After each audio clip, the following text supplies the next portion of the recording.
Barbara N. from Georgia, USA. Barbara writes, God deals with people in different ways because we are all different.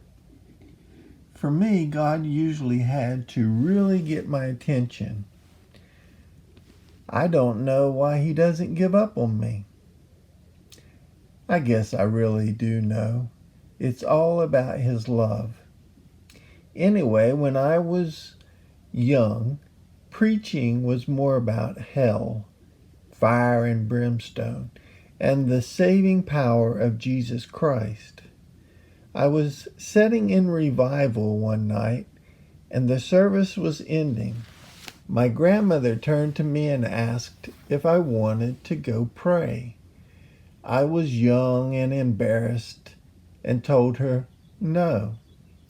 The minister kept saying, "What would happen if you walked out this door tonight and Jesus was standing there waiting to take his church home?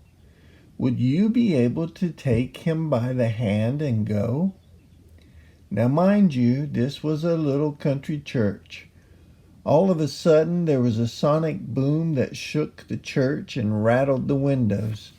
I don't remember my journey to the altar, but I was there, and I gave God my heart, and we began our relationship. That was in the fall, and in the summer, I was baptized in Elk River at the mouth of Jordan Creek in West Virginia.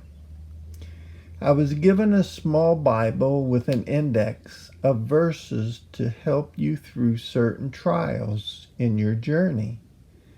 I loved reading my little Bible, and one night I read about God not being ashamed of us, and we shouldn't be ashamed of him. For some time I had been struggling with wanting to testify, but you remember I said I got embarrassed when I read that I was convicted and stood up and testified. The reason I stood was because of what I had read, and I didn't want my Lord to think I was ashamed of him. I appreciate the Lord saved me at an early age because not only did it mean I got to spend more time with him, but my relationship with him kept me from hurtful things that teens sometimes experience. I loved going to church, and when I was 16, I was teaching a Sunday school class. I also played the piano sometimes. Not that well, but at least we could practice singing when the pianist of the church wasn't in attendance. I backslid after marriage, but then the Lord took me back. I'm so glad he didn't give up on me because I love the relationship I have with him today. Thank you so much for sharing your salvation story, Barbara.